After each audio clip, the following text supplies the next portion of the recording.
beautiful. Hello, my love. How are you? Hello. It's a chorus of beautiful voices. Hello, how are you guys? Awesome. Always happy to be here on a Monday, or Tuesday. What day is it? It's Tuesday, and it was so much fun. I don't know about you guys, but I was boogieing behind the scenes while the music was on. Thank you very much, Rose, for preparing that amazing commercial, which talks about our sponsors, which we'll hear about a little bit more later on. Guys, welcome today, and it's lunchtime. Welcome to the Healing Through Love show. We're here to increase awareness within the community about providing family and domestic violence survivors with a soft place to land, and to offer advice on services available to these survivors and their families. And we have many generous people in our local communities that generously pay it forward at our Pamper Day events by offering their services free of charge for the day. And each week on the Healing Through Love show, we interview both expert and survivors alike who share their personal stories as well as advice to those who have experienced abuse, no matter where you are on your journey of recovery. So before we go any further, I would actually love at this stage to just remind you that we have our Pamper Day, our annual Pamper Day coming up on May the 22nd, Saturday. It's very exciting. And we're going to be holding it at 19 on Green in Brompton at 11 a.m. to 4 p.m. So we'll tell you a few more details about that at the end. Excellent, guys. Thanks for joining. They're going to jump off. Rose is going to do things behind the scenes, and Ali is going to do things behind the scenes while I get the chance to interview and introduce to you our beautiful guest today. We have Caroline Connor. Caroline is a survivor turned trauma-informed coach whose practice is guided by a combination of science and experience, which incorporates body, mind, and spirit, the whole person. Caroline's own journey through the complex trauma and PTSD, anxiety and depression, and then the re-traumatising experience she had with the more accepted therapies. Without any further ado, I'd like to introduce Caroline. Hello. Hi, Charlene. How are you? I'm magnificent. Thank you so much for joining. Thank you. For the viewers today, we've had a little party before we jumped on, just a little cup of tea with the girls, which is what we like to do on a Tuesday. I'd love you to tell us a little bit more about yourself outside of the introduction.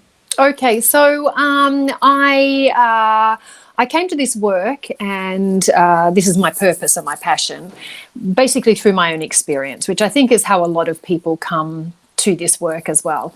I started off life, we had a lot of trauma in our childhood. I think it's one of those things that was just very accepted, the way parents were with children, to be quite abusive. However, ours went to the extreme.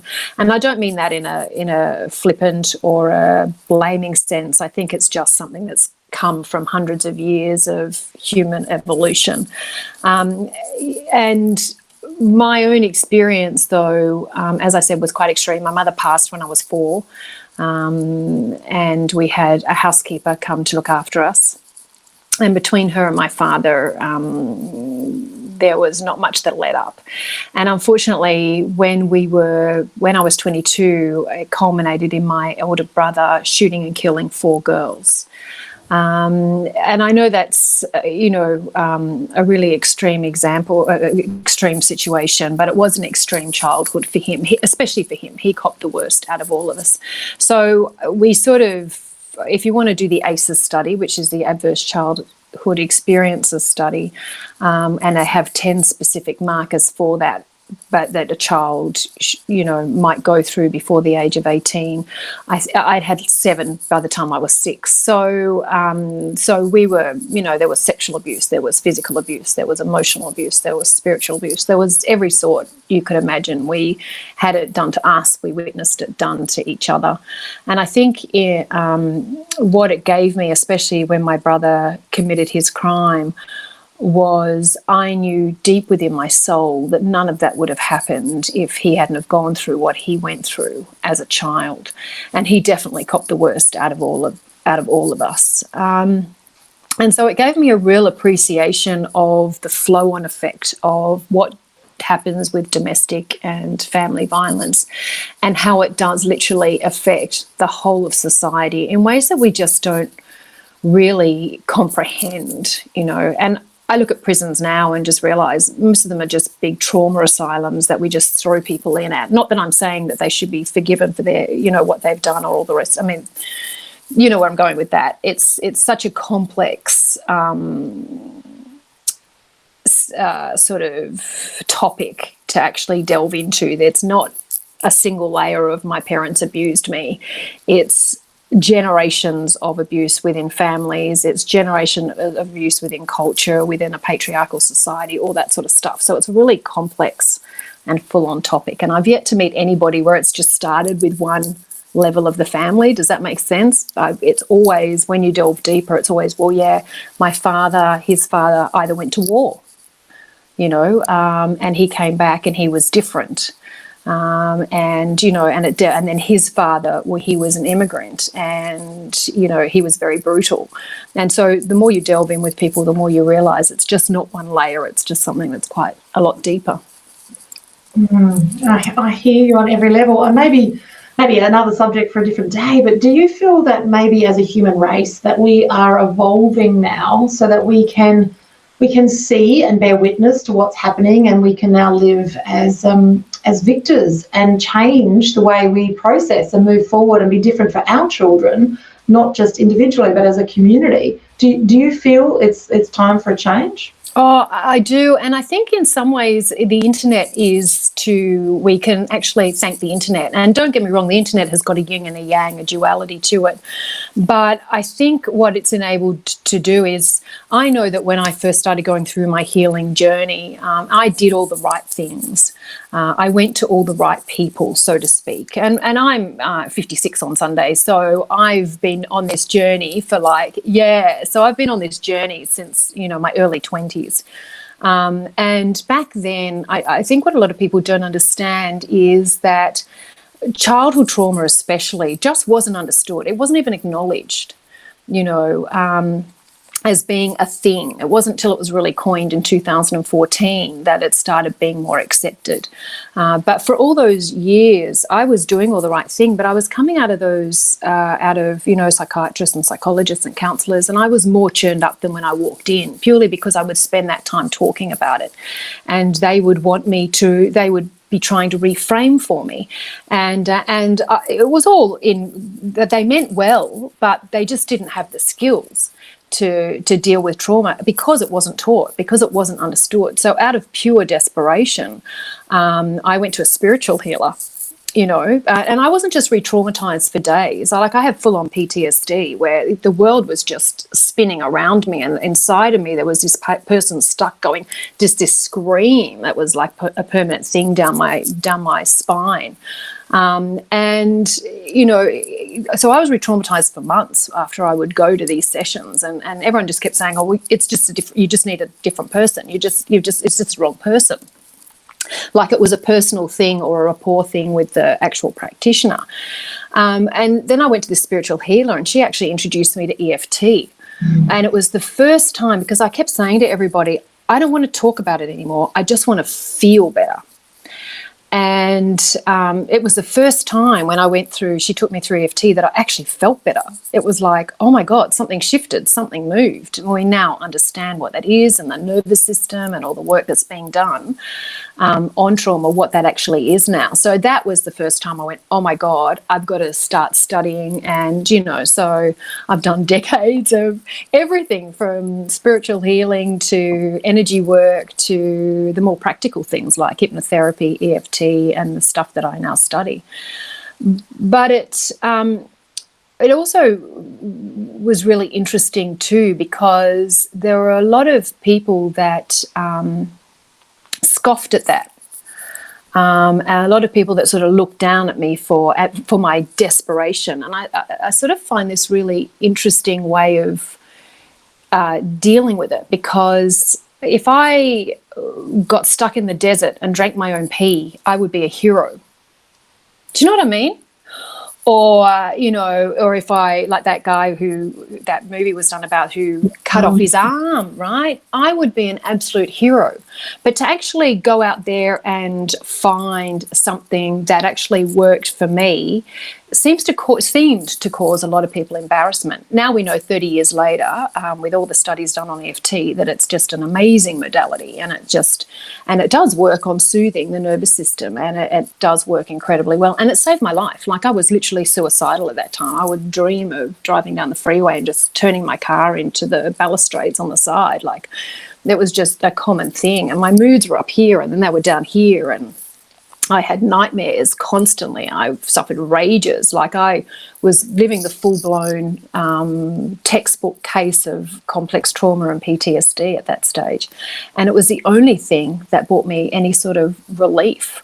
Since, of course, I've now studied TFT and, AMIN and other modalities. But I realised way back then that if I can't change how I'm experiencing something inside of me, then the experience in me, and of my life is not going to change. So it doesn't matter how many times you reframe it. You might get a little shift and go, oh yeah, that's another way of looking at it. But if that intrinsic part of you hasn't shifted, you're just going to go back to where you were. So yeah. Yeah, so you're not an advocate then for people reliving the experience, as is very popular with many of the talking therapies, where they take you back through the process so that you can reframe. So your belief is that the healing can be done through the body, because the damage is held on a cellular level in the body, and we can fix it that way. Is that what you're saying?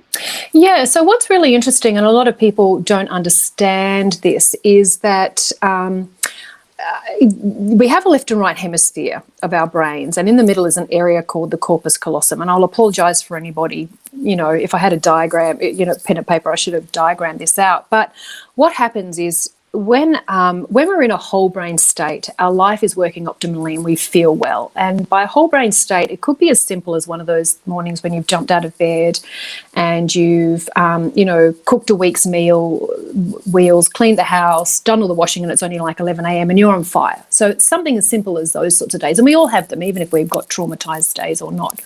But when we have intense emotional experiences, such as abuse as we're growing up, or even if you're having a massive fight with your partner, it's still an intense, focused state of awareness. And it causes an imbalance between the left and right hemispheres. And it's that imbalance that keeps churning within us. Now, stress and trauma are just different ends of the same spectrum. And we all know there's an area, actually not we all know, but there's also an area up here in the top left neocortex, which called Broca's area. And Broca's area is what gives language to the way you feel. So if you're feeling angry, but you say, I am angry. So you're using the metaphor anger to describe the experiences going on in your body. And that in some way actually cuts us off from what's going on. So just like anxiety is actually all these emotions, and it's breathlessness and restlessness and all heavy heartbeat and all the rest of it that's going within you. But we say, I'm feeling anxious. And again, it sort of cuts it off. And what's going on is this area up here in Broca's area that gives language to that, just like the metaphor chair is for the structure that you're sitting on.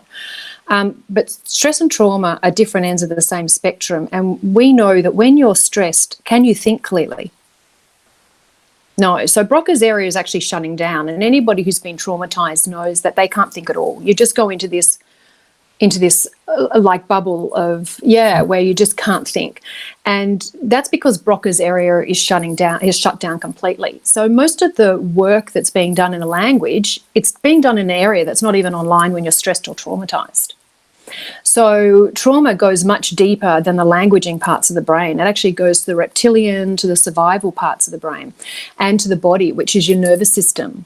So to work on the languaging part, that's not saying it's not important, because it certainly is. When I was able to language how I was feeling inside, it was a really big part of being able to move forward. But I needed to be able to feel better sooner and first, if that makes sense. So because we do get caught in overthinking, and we think that it's mental because we're overthinking. It's not. What I've discovered is if I can shift what's going on in your body and your experience of things, then your thought patterns actually naturally follow suit. So it's just a different way of going about it. And that's not to say that counsellors, psychiatrists and psychologists aren't of value. They absolutely are. Everybody is of value. But, and for some people, that's all they need, and that is perfect. But for other people, it's not. There's something deeper going on. There's something that can't be got to quite often with the languaging parts of the brain. It's more a reptilian, really primal sort of thing that's going on inside of them that they need to shift. And that's the work I do. Excellent. So more of a cellular level, really? Yeah, more, it's actually nervous system. It's not even cellular. You know, it is cellular. It is within the cells, but it's an experiential thing that's hard to describe. Does that make sense? Because quite often when people work with me, they just sit there, they find it difficult to, once they do it, they just go, "Are you serious?" Like, it's just gone, you know, and they find it really sort of, and they look for it. It's like, it can't be that simple. I know. It is.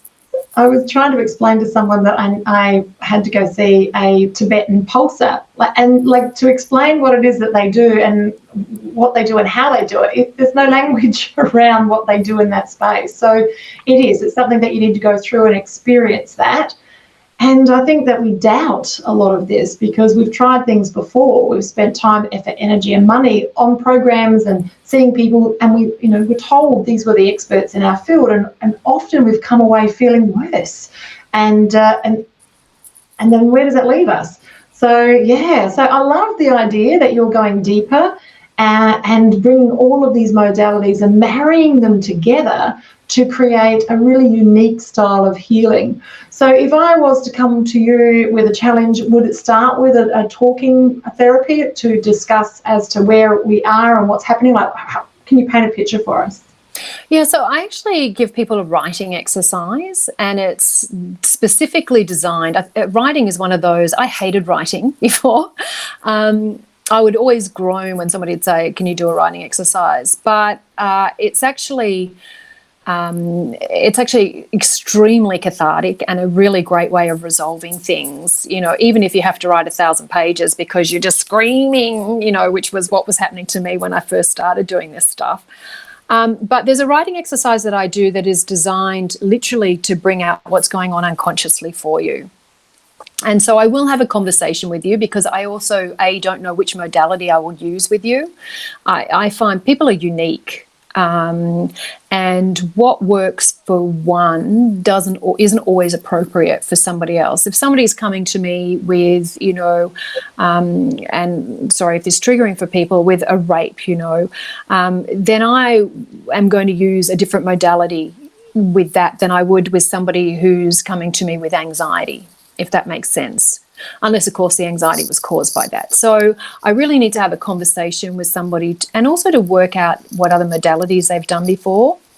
And to really, the other thing too, and just going back to when we think things haven't worked, quite often with healing, there's no, we just power forward.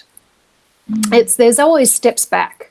You know, it's like when you lose weight, the first 3 weeks you'll lose all this weight and you'll think, oh my God, that's amazing, this works really well. And then you'll hit this plateau.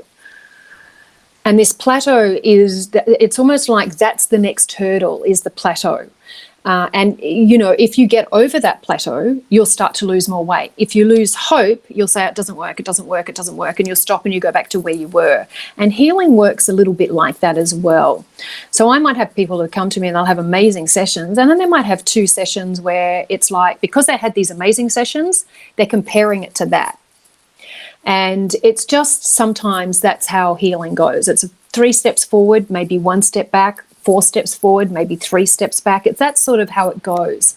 And because we have expectations too, which is sort of another big thing as well. And we read all these testimonials where people had these amazing healings. Yeah, and I get that because I've had some of those as well. But also what I've noticed is maybe 6 months later, another layer has come up and I've gone, oh, if that makes sense. So healing, there is no singular part. So when you dedicate yourself to something, you sort of have to stay with it. If somebody has given you big shifts and you hit a couple of plateaued ones, then that's normal. And I'm not just talking about me, I'm talking about, multiple practitioners that I've gone to as well, or that other people have gone to, and I'll say to them, stick with them, because you have had a huge shift. If you go to, a couple more and they're not, it's still, you can hit that plateau. But we have this unreal expectation of what decades of hurt that we've held on to, how quickly we can get rid of it, if that makes sense. Oh, absolutely, absolutely. The girls that work here with Healing Through Love, and most of our listeners have had first-hand experience of what you talk of. And just talking about that, one of the biggest challenges to step forward is, discovering you're brave and having some courage, because things need to change. And what continuously seemed to come up for myself and many of the people that I speak to is a sense of anxiety that is overwhelming, which stops you moving forward. So we were talking before the show, and I asked you what's your favourite tip. I'd love you to share that with the girls, because it's one of my favourite. I really believe this is one of the ones that does make a huge difference. Everyone can do it. Can you talk us through the process? Yeah, so it's called the thymus thump. I know, and it's actually such a simple process.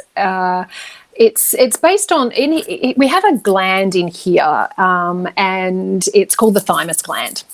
And the interesting thing about it is emotional states such as depression or anxiety, or what we consider mental illness, actually cause inflammation in the body. And unfortunately, that inflammation then also causes mental illness. So we get into this sort of loop, and it's a really big thing. Now, the thymus is part of your lymphatic system, but it also generates hormones. So it's also part of your endocrine system. So it's this sort of thing. And it's sort of biggest when we're 17 or when we're in our teenage years, but it sort of depletes over time. And if you've had a lot of trauma, it will also start depleting as well. So it balances actually the whole immune system. And one of the simplest things to do is literally to tap, to thump. To rub, whatever works for you, is to just keep doing that, and keep doing that and breathe. Just start focusing on your breathing, really focusing on your breathing and noticing, what's going on.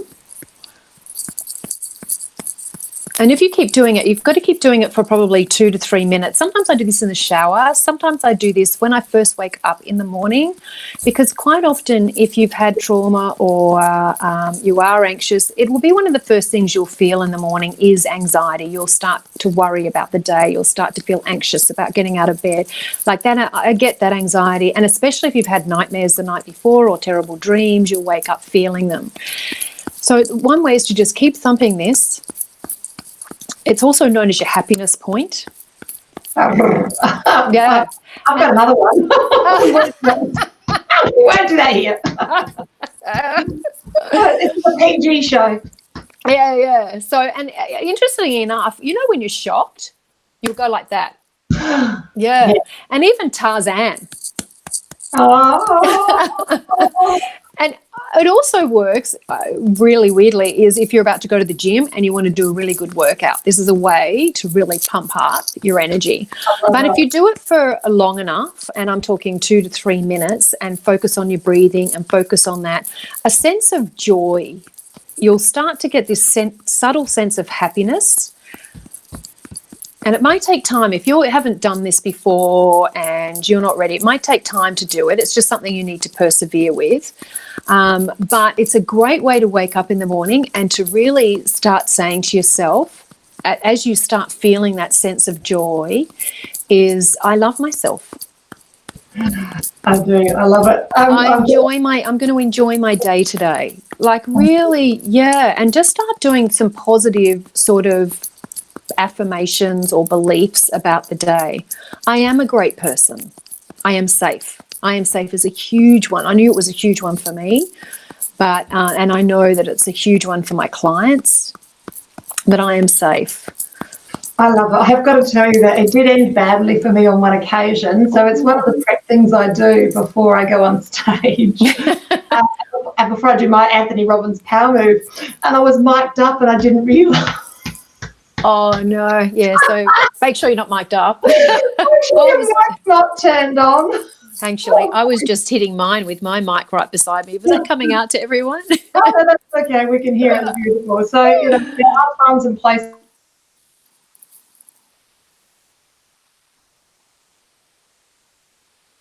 Cool. program coming up, and I'd love to just, in the last couple of minutes, just talk in and around the program that you're offering. Talk with us the price point as well, which was really amazing price point, guys.